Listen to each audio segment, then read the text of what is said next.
সুপ্রিয় দর্শক, আসসালামু আলাইকুম ওয়া রাহমাতুল্লাহি ওয়া বারাকাতুহু। সুপ্রিয় দর্শক, প্রীতি ও শুভেচ্ছা নিয়ে কথা বলছি আমি পলাশ। সুপ্রিয় দর্শক, আজকে যে আলোচ্য বিষয়, এই আলোচ্য বিষয়টি হচ্ছে পাবলিক পারসেপশন।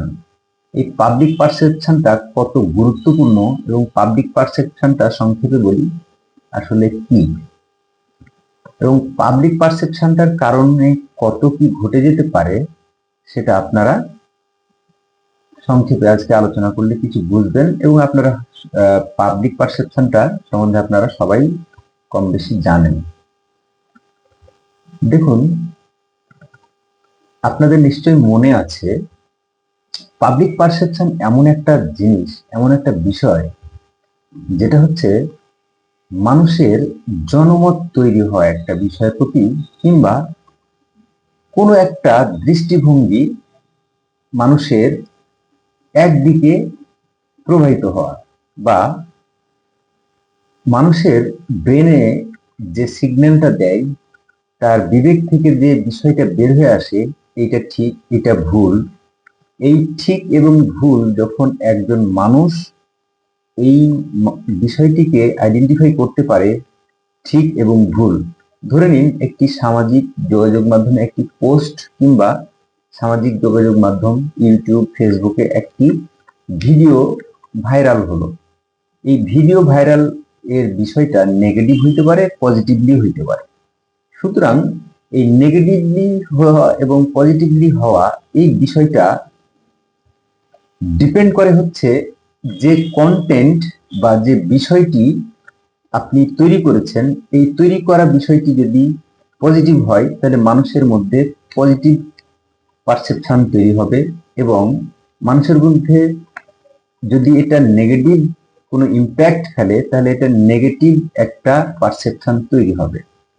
পাবলিক পারসেপশনটা ঠিক এরকম, যখন কোনো একটা সিদ্ধান্ত, কোনো একটা কন্টেন্ট, কোনো একটা পোস্ট, এটা নিয়ে যখন সমষ্টিগত জনগণ বা সমষ্টিগত মানুষের পারসেপশন বা মতামত বা দৃষ্টিভঙ্গি বেশিরভাগ একদিকে হয়ে যায়, তখন সেই পাবলিক পারসেপশনটা খুবই গুরুত্বপূর্ণ। আবারও বলি একটি উদাহরণ দিয়ে, যেমন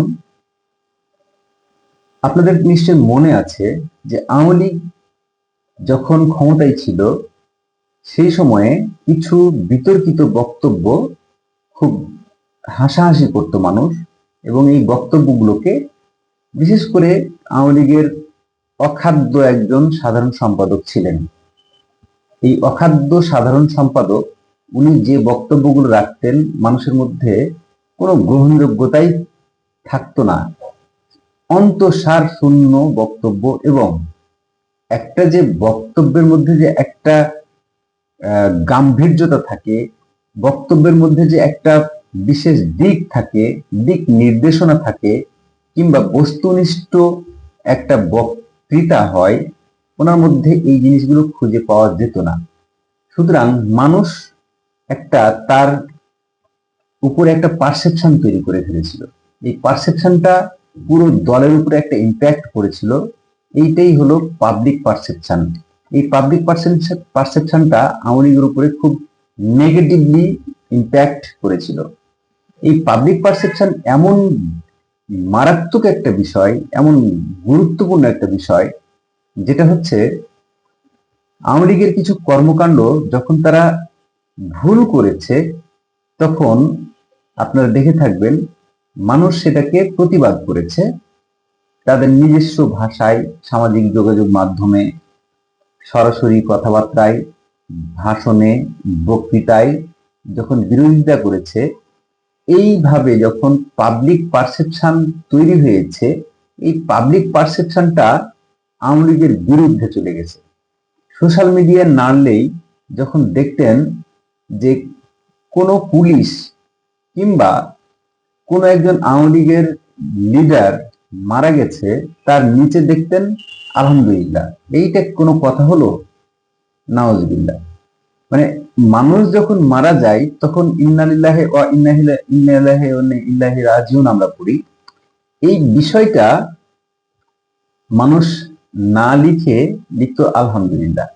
এটা মানুষের একটা ক্ষোভ, এটা মানুষের একটা বিশাল বড় ক্ষোভের বহিঃপ্রকাশ। এবং এই যে পাবলিক পারসেপশনটা, মানুষের দৃষ্টিভঙ্গি এরকম ছিল যে কেউ একজন পুলিশ মারা গেছে তো আলহামদুলিল্লাহ ভালো হয়েছে, কেউ যে একজন ভালো মানুষও যদি মারা যেত তখন এই বিষয়টাকে মানুষ তখন ভালোভাবে নিত না। অর্থাৎ আওয়ামী লীগের কিছু কর্মকাণ্ড এতটাই বেশি বিতর্কিত হয়ে গিয়েছিল যে তাদের কন্ট্রোলের বাইরে চলে গিয়েছিল।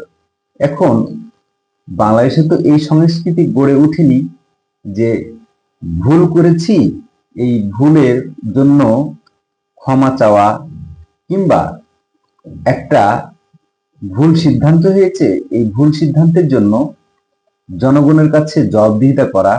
এই জিনিসগুলো বাংলাদেশে শুধু আওয়ামী লীগ না, কোনো রাজনৈতিক দলের মধ্যে এই শিষ্টাচারটা বা এই বিষয়টি এখনো তৈরি হয়নি।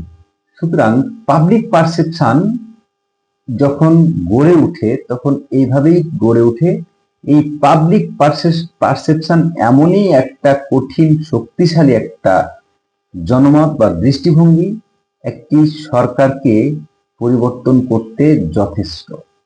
যেমনটি এই সব বিতর্কিত কিছু কর্মকাণ্ড, বিতর্কিত কিছু বক্তৃতা, বিতর্কিত কিছু উদ্বেগ যখন আওয়ামী লীগ নিত এবং জনগণের সামনে এসে ভালোভাবে এক্সপ্রেস করতে পারতো না, তখন মানুষ এগুলোকে নিয়ে হাস্যরসে পরিণত করত এবং পাবলিক পারসেপশনটা তৈরি হতো খুব নেগেটিভলি। এই যে পাবলিক পারসেপশন ঠিক উল্টো হয়ে ঘুরে এসেছে বর্তমান অন্তর্বর্তীকালীন সরকার, এবং এই পাবলিক পারসেপশনটা উল্টো হয়ে ঘুরে আসছে জাস্ট সমন্বয়কারীদের বিরুদ্ধে। যেমন ধরুন, সমন্বয়কারীরা কোনো বক্তব্য দিচ্ছে কিংবা সমন্বয়কারীরা নিজেদের মধ্যে হট্টগোল পাকাচ্ছে, মারামারি করছে, ওই নিচেই দেখেন কমেন্টের ঘরে লেখা উঠে, সমন্বয়ক হটাও দেশ বাঁচাও, মানে সমন্বয়ক মুক্ত দেশ চাই ইত্যাদি। এই সব নেগেটিভ কমেন্টে যখন ভরে যায় তখন এইটা নেগেটিভ থাকে না, পাবলিক পারসেপশন এটা। এই পাবলিক পারসেপশনটাকে যারা গুরুত্ব কখনো দেয়নি এবং দিতে চায় না, তাদের ভবিষ্যৎ খুবই ভয়ঙ্কর। যেমনটা আওয়ামী লীগের হয়েছিল, আওয়ামী লীগের কোনো নেতা কিংবা আওয়ামী লীগ পরিচালিত পুলিশ প্রশাসন কেউ যখন মারা যেত কিংবা কোনো অ্যাক্সিডেন্ট করতো তখন ওই আলহামদুলিল্লাহ নিচে লিখতো, ঠিক তেমন এই এখন সমন্বয়কদের জন্য হয়েছে ঘটনাটা।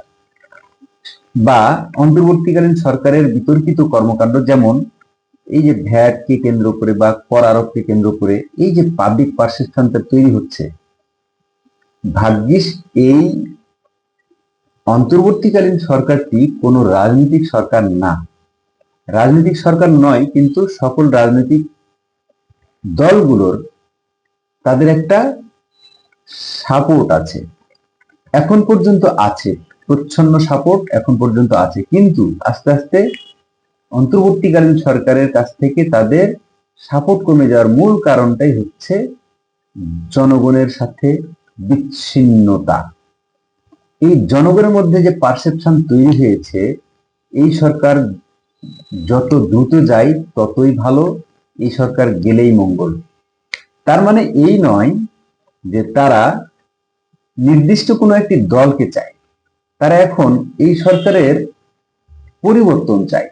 এই যে পরিবর্তন চাওয়া পারসেপশন, এই পারসেপশনটা তৈরি হয়েছে মানুষের এখন প্রকট ভাবে। এই মানুষের যখন পারসেপশনটা খুব প্রকট হয়ে যায়, আস্তে আস্তে মানুষের মধ্যে পঞ্জীভূত ক্ষোভ একত্রিত হয়ে মাঠে নেমে আসে। মাঠে নেমে আসলে এই পাবলিক পারসেপশন যখন জনমত একদিকেই তৈরি হয়, তখন সরকার হোক কিংবা কোনো ব্যক্তি হোক, তাদের বিরুদ্ধে চলে যায় সমস্ত জনগণের পারসেপশন বা দৃষ্টিভঙ্গি। সুতরাং এই জনগণের মতামত বা জনগণের মতামতকে উপেক্ষা করা, এই বিষয়গুলো যখন পাবলিক পারসেপশনের নেগেটিভ ইম্প্যাক্ট তৈরি করে, ঠিক তখন এই যে কোনো সরকার কিংবা যে কোনো প্রতিষ্ঠান, যে কোনো পোস্ট, কন্টেন্ট, তখন আর টিকে না। যদিও টিকে, সেটা নেগেটিভ একটা ইম্প্যাক্ট এবং পজিটিভ ইম্প্যাক্ট। সুতরাং আমি যে বিষয়টি নিয়ে আজকে কথা বলছি সেটা হচ্ছে পাবলিক পারসেপশনটা কেন নিয়ে আসলাম। নিয়ে আসার মূল কারণ ছিল, বিগত সরকারের আমল থেকে এই পাবলিক পারসেপশন সামাজিক যোগাযোগ মাধ্যমে খুব বিরাট একটা ভূমিকা পালন করেছে। এই সরকারের পতনের পিছনে অন্যতম কারণ পাবলিক পারসেপশন। এই পাবলিক পারসেপশনকে আওয়ামী লীগ গুরুত্ব দেয়নি বিধায়, আওয়ামী লীগ এইগুলো থেকে শিক্ষা নেয়নি বিধায় তাদের আজকে এই অবস্থা। তাদের এই ভুলগুলো থেকে যদি তারা শিক্ষা নিত, তাহলে অবশ্যই আওয়ামী লীগের অনেক ভালো কাজ আছে, এই ভালো কাজের সাথে জাস্টিফাই হতো। কিন্তু তারা তাদের নিজস্ব কাজের ভুল স্বীকার তো দূরের কথা, তারা বরং সংবাদ সম্মেলনে এসে ওই ভুল কাজটি জাস্টিফাই করার চিন্তা করত, বা সঠিক বলেই চালিয়ে দেওয়ার চিন্তা করত। মানুষের মধ্যে তখন ক্ষোভ তৈরি হতো, পারসেপশনটা নেগেটিভ হইতো। এই নেগেটিভ পারসেপশনটা তৈরি যখন হতো, তখন মানুষের মধ্যে একটা ক্ষোভ তৈরি হতো। এই ক্ষোভের বহিঃপ্রকাশ আওয়ামী লীগের পতন। এই ক্ষোভ, এই যে পাবলিক পারসেপশন বর্তমান সরকারের প্রতি এবং সমন্বয়কদের বিতর্কিত কর্মকাণ্ডের প্রতি, সমন্বয়কদের এই যে সব কথাবার্তা, দাম্ভিকতাপূর্ণ কথাবার্তা, মানে যারা কারো বিরুদ্ধে লিখলে, স্বৈরাচারের বিরুদ্ধে বা আওয়ামী লীগের সপক্ষে লিখলে কলম ভেঙে ফেলে দেওয়া, এই মানে অনেক কিছু আর কি, মানে হয় দেশে আওয়ামী লীগ থাকবে, না হয় আমরা থাকবো, মানে এই যে ভীতিকর কথাবার্তাগুলো, মানুষ কিন্তু প্রকম্পিত, মানুষ ভীত সন্ত্রস্ত হয়ে যায় তাদের কথা শুনে। সুতরাং এক স্বৈরাচারকে তাড়াতে গিয়ে আপনারা আরো বড় স্বৈরাচার হয়ে গেলেন না তো? মানুষের পারসেপশন কিন্তু খুবই কঠিন। মানুষের পারসেপশন গ্রহণ করুন, শিক্ষা নিন, কারণ মানুষের পারসেপশন আপনাদের বিপক্ষে যাওয়া শুরু করেছে। এই পারসেপশন যখন একেবারেই শূন্য হয়ে যাবে, মানুষের নেগেটিভ ইম্প্যাক্ট আপনাদের প্রতি যখন একেবারেই শূন্য হয়ে যাবে, তখন আপনাদের পায়ের তলে মাটি থাকবে না। সেদিন আপনাদের সবচেয়ে বড় ভয়ের যেটা কারণ, সেটা হচ্ছে আওয়ামী লীগ। আওয়ামী লীগ তখন পুনর্বাসিত হবে, এবং আওয়ামী লীগ যদি মাঠে পুনর্বাসিত হয়, আপনারা তো কোনো রাজনৈতিক দল নন, তখন আপনাদের রাস্তা ঘাটে যেভাবে তারা প্রতিহত করবে। এই জন্য এখন থেকে আপনারা এই পাবলিক পারসেপশনটার উপরে গুরুত্ব দেন, না হয় আগামী দিনে আপনাদের যে দশা হবে, যে দুর্দশা হবে, সেটা আওয়ামী লীগের যে খারাপ হবে না। এটা আপনারা খুব ভালো করেই বুঝছেন, খুব ভালো করেই জানেন। ভালো করে জেনে আপনারা এই পাবলিক পারসেপশনটাকে গুরুত্ব দিচ্ছেন কি দিচ্ছেন না জানি না, তবে আপনারা এখনো একটা মৌহি, একটা ইমোশন, একটা আবেগে যেসব কথাবার্তা বলছেন, এই কথাবার্তাগুলো মানুষ ঠিকভাবে নিচ্ছে না। আপনাদেরকে এখন মানুষ বিরক্তিকর মনে করে। সুতরাং আপনারা বিরক্তিকর না হয়ে, বিরক্তিকর কোনো কাজ না করে আপনারা সঠিক সিদ্ধান্ত নিন, নতুবা আপনারা ইতিহাসের আস্থা করে, নিকৃষ্ট আস্থা করে আপনারা নিক্ষিপ্ত হবেন। এটাই হলো পাবলিক পারসেপশন বর্তমানে যেটা আছে, এটাই বললাম আমি। প্রিয় দর্শক, কথা হবে অন্য কোনো একটি ভিডিওতে। আজকে এই পর্যন্তই। আসসালামু আলাইকুম ওয়া রাহমাতুল্লাহি ওয়া বারাকাতুহু।